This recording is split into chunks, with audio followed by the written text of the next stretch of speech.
और ख़ास तौर से हमारे जो कार्यालय को जिन्होंने डोनेट किया है, श्री राजकुमार गौतम जी, उन्होंने बहुत बड़ा सेक्रीफाइस है उनका। हमारे पास कार्यालय नहीं था, लेकिन उन्होंने बिना किसी किराए भाड़े और मतलब पूरा मेंटेनेंस भी खुद ही करते हैं वो, उन्होंने दिया है। तो और रविदास जयंती के दिन ही दिया था उन्होंने, और कहा था कि आप मतलब उसको कर सकते, 2 चाबी बना के भी दी। तो उसमें एक जनरल सेक्रेटरी साहब के पास रहती है, एक खुद कार्यालय प्रभारी है वो, और बिना किसी पद की लालसा के और मतलब उसके उन्होंने मतलब बहुत ही निष्ठा से काम कर रहे हैं। तो सबसे पहले तो उनकी अनुपस्थिति में उनका कार्यालय तो है ही, तो उनके लिए भी धन्यवाद देना चाहता हूँ। दूसरा, हमारे संगठन को वित्तीय जब जरूरत पड़ती है, हालांकि हमारे पास 0 बैलेंस होता है, लेकिन फिर भी हमारे कार्यक्रम बहुत ही शानदार होते हैं और लोग सोचते हैं इनके पास पता नहीं कितना पैसा है, पैसे वाले लोग हैं। लेकिन उस समय जब हमारे पास कार्यालय बुक करने के लिए पैसा नहीं होते, वो कार्यक्रम का जो स्थल है उसको बुक करने के लिए पैसे नहीं होते हैं, लेकिन फिर भी जो है मैं उनका, हमारे संरक्षक महोदय हैं, उनका बाद में भले ही उनको दे दिया जाता है या नहीं दे दिया जाता है, ये बात की बात है, लेकिन मतलब काम रुकता नहीं है, रुकने नहीं देते हैं। तो ऐसे समय पर आज जो गुरु रविदास जी की जयंती है, उसके लिए हमें जो आप हमारे साथी हैं जो मतलब काम करते हैं, उनको हमें कभी भूलना नहीं चाहिए। हमारे कर्नल राम साहब हैं, अध्यक्ष भी रहे हैं संस्था के, बहुत अच्छे कार्यक्रम कराए। जब भी कार्यक्रम हुए तो बहुत अच्छे अच्छे कार्यक्रम इन्होंने किए हैं, जिसमें आपका चीफ इलेक्शन कमिश्नर भी आए हैं, चीफ जस्टिस ऑफ इंडिया भी आए हैं। तो बहुत ही अच्छे प्रोग्राम, और उनकी रिकॉर्डिंग भी है। बहुत ही सिस्टमेटिक ढंग से कार्य किया गया। इसकी बाकायदा वेबसाइट है, वेबसाइट www.rsbsindia.com, उसका ईमेल अपना अलग है। इसका एक चैनल भी है RSBS न्यूज़ के नाम से, उस पर हम लोग डाल भी देते हैं। और उसके साथ साथ इसका एक जो संबद्ध पेपर है साझा मकसद, वो भी है इसका। और दूसरा, हमारे चैनल के साथ साथ जो मीडिया के लोग हैं वो भी जुड़े हुए हैं। तो मीडिया का क्षेत्र देख लिए, रिसर्च करने वाले लोग हैं वो भी हैं। किताबें आपकी हर साल प्रकाशित होती हैं। पहला अंक 2017 में प्रकाशित हुआ, जो छोटी सी किताब थी। जब BSP का रिजल्ट जो है डाउन हो गया, एकदम नीचे आ गए हम धरातल पर, उस समय सबसे पहले चिंता अगर व्यक्त की किसी ने, तो BSP के लोगों ने चिंता व्यक्त नहीं की, उससे ज़्यादा RSBS के लोगों ने चिंता व्यक्त की और प्रेरणा केंद्र पर जाकर के शपथ लिया कि हमें इसके लिए कुछ करना चाहिए। उसके लिए 2019 में एजेंडा बनाया और पूरे देश भर में मीटिंगें की, और मीटिंगें करने के लिए दूसरे संगठनों को जोड़ा, और जोड़ करके बहन जी को और अखिलेश यादव को, जो असंभव चीज़ थी उसको संभव किया, और दोनों का कंप्रोमाइज़ कराया, और इलेक्शन हुआ 2019 में, और हमने मतलब 10 सीटें जीती, जिससे पार्टी के अंदर एक जिंदगी नई आई, जिसकी वजह से आज तक मतलब थोड़ा बहुत मतलब उसका चल रहा है। और मैं समझता हूँ कि राजनीति की भी चिंता है छोटे से संगठन के लिए। देश में क्या वातावरण चल रहा है उसकी भी चिंता, किसको जातियों को निकाल दिया गया है, शेड्यूल कास्ट से, शेड्यूल ट्राइब से, OBC से, उनकी भी चिंता है। कैसा मतलब जो एक्ट आ रहे हैं, और EWS का मतलब आपका जो आरक्षण है उसके बारे में कोई समझता ही नहीं है क्या चीज़ है ये, इसका क्या इम्पैक्ट है, हमारे समाज के ऊपर क्या इम्पैक्ट पड़ेगा, उसके ऊपर भी चिंता। उसके ऊपर पिटीशन डाली, उसमें भी सबसे पहले अपने हीरालाल जी एडवोकेट भी हैं, IAS अफसर भी हैं। इन्होंने, नेहरा साहब का हम धन्यवाद देते हैं कि उन्होंने फ्री में सीनियर एडवोकेट जो 50-50 लाख रुपए लेते हैं उसको फ्री में खड़ा किया, और उन्होंने अभी भी केस रिव्यू पिटीशन भी डाली हुई है। उन्होंने अपने भाषण में भी उस दिन जिक्र किया था वहाँ पर। और दोनों एडवोकेट, हमारे जो पहला केस था उन्होंने फ्री में खड़े होकर के, जिसमें 5 जातियों को निकाल दिया गया था शेड्यूल कास्ट की, और 3 जातियाँ OBC की, उनको दोबारा से जुड़वाया उसमें उत्तर प्रदेश में। उसमें श्रेय जो है हमारे KK गौतम जनरल सेक्रेटरी थे, उन्होंने केस मतलब फाइल किया था, और उन्होंने फ्री में केस लड़ा था PI जोश ने। तो उनका हम धन्यवाद देते हैं कि बिना पैसे के भी हम इतने बड़े काम करते हैं जो कोई नहीं कर सकता। और दूसरा जो है, हल्ला गुल्ला नहीं मचाते, जैसे उसको कोई श्रेय लेना है, वोट लेने, हल्ला मचाते हैं कि साहब ये हमने किया है, लेकिन हम कुछ नहीं बोलते, साइलेंट वर्क करते हैं और लोगों को प्रेरित करते हैं। जैसे संविधान का आज देखे होंगे कि हमारे राहुल गांधी जी हाथ में लेकर घूम रहे हैं, इसका श्रेय किसको जाता, कोई नहीं जानता। इसको सबसे पहले हम लोगों ने 2017 में एक सेमिनार करा, ऐसे कंपटीशन कि भारतीय संविधान के ऊपर खतरे के बादल, जब किसी को हवा भी नहीं थी, खतरे के बादल आ गए, उस समय हमने किया तो हमारे पास 6 ऐसे आए और उसको हम कर नहीं पाए कंपटीशन के लिए। हमने उसमें पुरस्कार भी रखे थे बड़े बड़े, पूरे देश भर से आमंत्रित किए थे, लेकिन हमने उसका जो एजेंडा था, उसका जो फॉर्म था, उसको जो पहला हमारा जो किताब निकली, पहला अंक जो है बहुजन संदेश का, तो उसमें छपा हुआ है पूरा कि हमने ये कार्यक्रम किया। वो हम रिकॉर्ड में जरूर लाते हैं, जो हम लोग काम करते हैं वो बुक के रूप में हम 14 अप्रैल को बाबा साहब की जयंती जो उधर मनाई जाती है पार्लियामेंट स्ट्रीट पे, उस पर हम उसका विमोचन करते हैं और वो हमारी जो किताबें हैं 7 अंक छप चुके हैं और वो सबको रिकॉर्ड में लाते हैं उसके लिए हर साल। इस साल भी मतलब छपेगा। हम लोग जो है महिलाओं के ऊपर भी काम करना हम लोगों ने शुरू किया। हमने सोचा कि महिलाओं का हम आरक्षण की सबकी बात करते हैं, महिलाओं का 50% आरक्षण होना चाहिए, 33 क्यों होना चाहिए, एक तो ये चिंता का विषय है। जो रिजर्वेशन दिए गए उसमें 50% में महिलाओं को, खाली महिलाएं ही महिला नहीं है, जिस तरह से मतलब आदमियों के अंदर वर्गीकरण है SC ST OBC का, उसी तरह से महिलाओं के अंदर भी वर्गीकरण है। तो इसलिए उसमें बाकायदा कोटा फिक्स होना चाहिए, जिससे संख्या भारी उसकी उतनी हिस्सेदारी महिलाओं का भी होना चाहिए उस तरह से। तो उसके लिए हमारे पास महिलाओं की मतलब जो कंट्रीब्यूशन कह सकते हैं, उनका शेयर कह सकते हैं, हमारे संगठन में ही नहीं था। हमारे संगठन में खाली नाम मात्र के लिए एक मेगा खोबरागढ़ डॉक्टर थी, उनको अध्यक्ष भी बनाया गया और उन्होंने डर की वजह से इस्तीफा भी दे दिया। उसके बाद में फिर हमारे रामदयाल जी उधर आए हैं अध्यक्ष के पद पर। तो ये हम सोचते हैं महिलाएं ही खाली महिला हो या पुरुष हो, लेकिन जब तक निर्भीकता नहीं है उसमें, जब तक उसका लक्ष्य नहीं है, जब तक उसके पास सिद्धांत नहीं है, तब तक वो ज्यादा दिनों तक टिक नहीं सकता, आगे नहीं जा सकता, नेतृत्व प्रदान नहीं कर सकता। ले तो सकता है, जैसे आरक्षण ले लिया, लेकिन आरक्षण लेने की जगह आरक्षण देने के लिए कौन जाएगा? काशीराम जी ने तो ये कहा कि मैं आरक्षण लेने वाला नहीं हूँ, देने वाला बनना है हमें। देने वाले के लिए हुक्मरान बनना पड़ेगा। हुक्मरान बनने के लिए ऐसा तो बनेगा नहीं, सड़क पे तो होते नहीं। हुक्मरान बनने के लिए एक सिस्टम है। सिस्टम ये है कि पॉलिटिकल पार्टी ही देश की मतलब शासक बन सकती है, आदमी नहीं बन सकता। तो पॉलिटिकल पार्टी ऐसी होनी चाहिए कि इफेक्टिव पॉलिटिकल पार्टी होनी चाहिए जिसका वोट शेयर ज्यादा हो, भारतीय मतलब धरातल के ऊपर रिकॉग्नाइज हो, यानी राष्ट्रीय स्टेटस हो। तो उन्होंने ये सब किया, उसके लिए बहुत पापड़ बेले उन्होंने। पहले मतलब पढ़े लिखे लोगों को इकट्ठा किया, उसके बाद में फिर उनके बच्चों को इकट्ठा करके संघर्ष में उतारा, टेस्ट किया, टेस्ट करने के बाद में फिर उन्होंने जो राजनीतिक पार्टी बनाई। मतलब इतना करने के लिए बहुत कुछ। बुद्धप्रिय मौर्य जैसे लोग, बाबा साहब डॉक्टर अम्बेडकर जैसे लोग, जिनकी हम मतलब जो है सराहना करते हैं उनके काम की, वो नहीं कर पाए इस काम के लिए। लेकिन वो काम जो है काशीराम जी ने किया, क्योंकि मुझे अब इस समय पढ़ने की जरूरत नहीं है, उम्र भी ज्यादा हो गई थी उनकी, 50 साल में काम शुरू किया। तो उन्होंने कि 300 साल का काम है और इतना कम समय रह गया है मेरे पास में, तो इसमें कैसे कर पाऊंगा? तो रातों दिन मुझे काम करना पड़ेगा। तो मैं शादी ब्याह में नहीं जाऊंगा, किसी मतलब जो है अपने बर्थडे में नहीं जाऊंगा। तो वो समय जो जितना बचेगा वो दिन और रात का समय और अपना उसका समय सारा मैं समाज के लिए लगाऊंगा, और मैं अपने घर भी लौट के नहीं जाऊंगा। तो घर में अगर लौटूंगा तो उनकी जिम्मेदारी देखनी पड़ेगी, और मैं शादी भी नहीं करूंगा और अपने पास संपत्ति भी नहीं रखूंगा, क्योंकि भ्रष्टाचार का जो केस लगते थे वो संपत्ति के ऊपर लगते थे। अगर हम नोट इकट्ठा करेंगे तो हमारे वोट खिसक जाएंगे, अगर वोट इकट्ठा करेंगे तो नोट नहीं आएंगे। तो इसलिए उन्होंने उससे मोह छोड़ दिया, और वो एक संत की तरह से, जैसे संत रविदास की हम बात कर रहे हैं, वो तो राजा जब होते थे उस समय की बात है, ये लोकशाही में पैदा हुए काशीराम जी। तो इनको हम बुद्ध भी कह सकते हैं, इनको हम संत रविदास भी कह सकते हैं। काशीराम कोई छोटी मोटी चीज नहीं है। मैं थोड़ा भावुक हुआ, और उनके काम को बढ़ाने के लिए बहुत टुकड़ों में बट गए हैं लोग।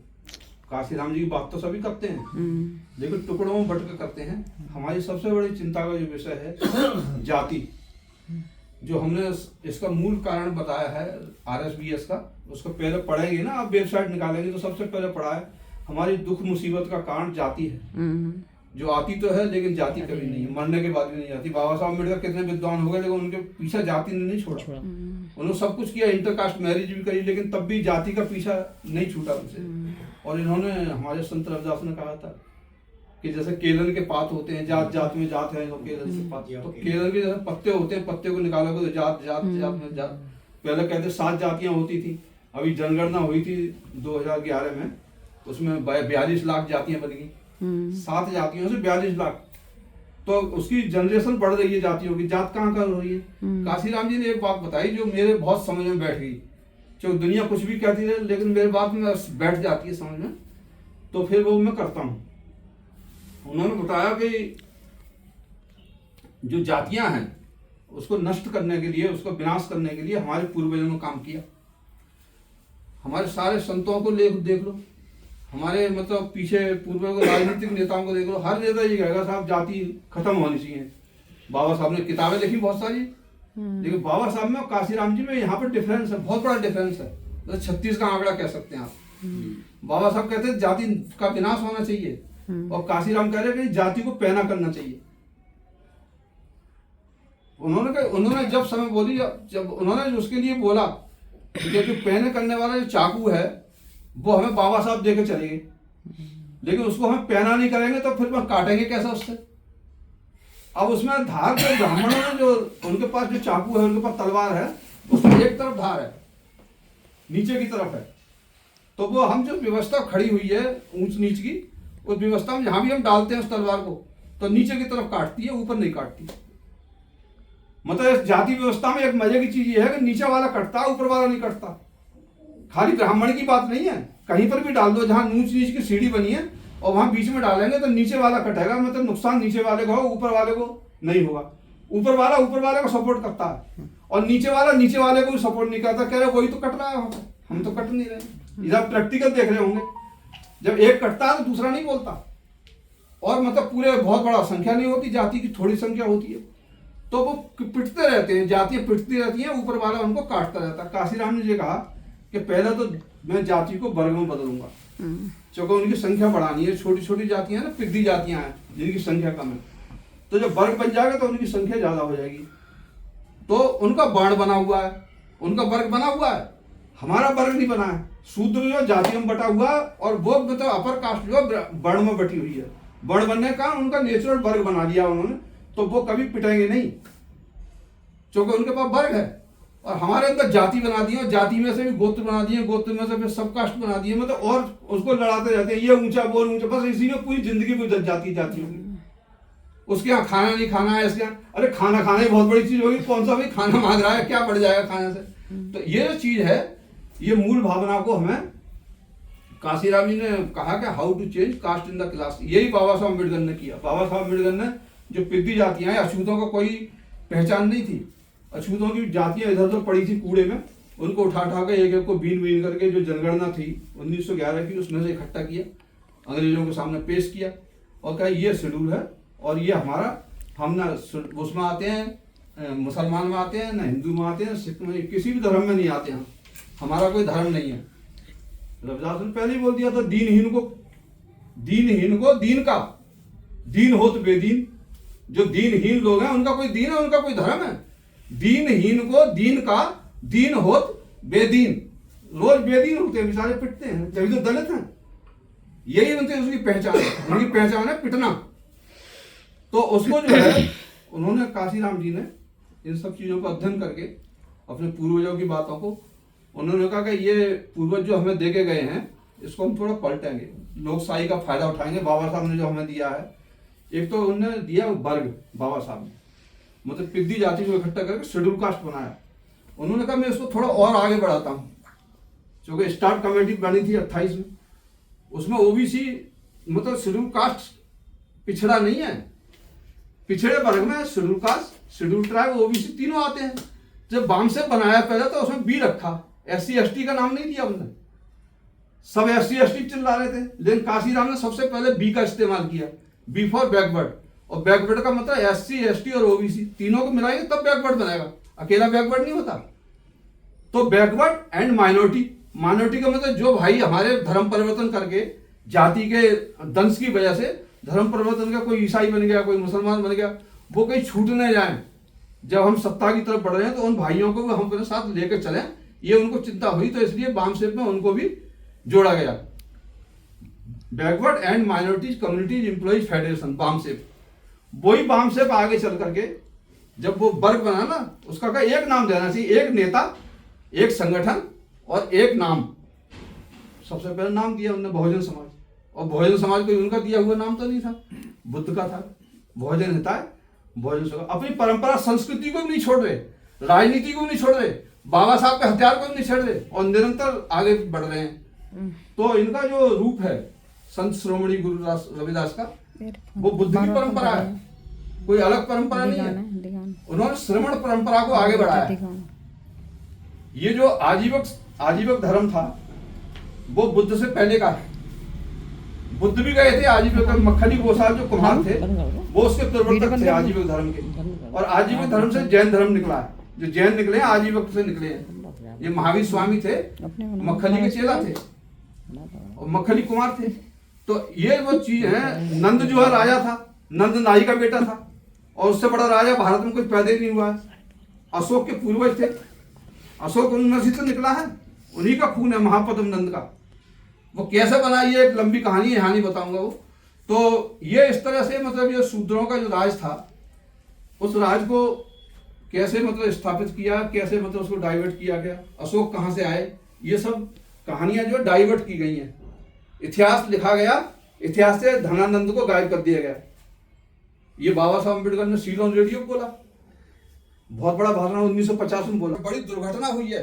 जिनके हाथ में कलम होती है इतिहास की, वो मतलब इतिहास को मिटा देते हैं। मतलब उसका वंश खत्म करना है तो इतिहास को मिटा दो, और उन्होंने उस इतिहास को मिटा दिया, धनानंद को।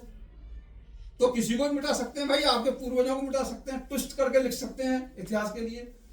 तो वो लिखते रहे इस तरह से। और इस चीज के हम नहीं कह रहे, विवेकानंद जैसे आदमी ने बोला इस चीज के लिए, विवेकानंद को बोलने का मौका नहीं, वो तो कास्ट थे। मेरा मतलब यह है कि जो जाति के पीड़ित थे, कास्ट भी, जो मतलब 1935 तक उनकी जो शेयर था नौकरियों में, कास्टों का 40% था अंग्रेजों के समय में। तो किस तरह से जैसे शासन चेंज हुआ, लोकशाही आई, लोकशाही में ब्राह्मणों के हाथ में आ गया शासन जवाहरलाल नेहरू के। तो उनकी कास्टों की जो जनसंख्या थी वो उतनी गई परसेंट, लेकिन नौकरियों में हिस्सेदारी उनकी कितनी रह गई, 40 से घट के 7 रह गई। 1980 का डेटा उठा के देख लो, 1935 का देखो। कंपैरेटिव स्टडी मान्यवर काशीराम ने चमचा एज किताब में दी है। ये मैं अपने आप नहीं बोल रहा, चमचा एज किताब को आप देखो तो उसमें आपको मिल जाएगा। कारण क्या है ये सब चीजों का? जाति। और जाति जाति नहीं है, और आराम से नहीं जाएगी। जाति को एक तो तोड़ने के लिए प्रयास कर रहा है एक संगठन। एक संगठन ऐसा है जो जाति को बनाए रखने के लिए प्रयास कर रहा है। उस संगठन का क्या नाम है?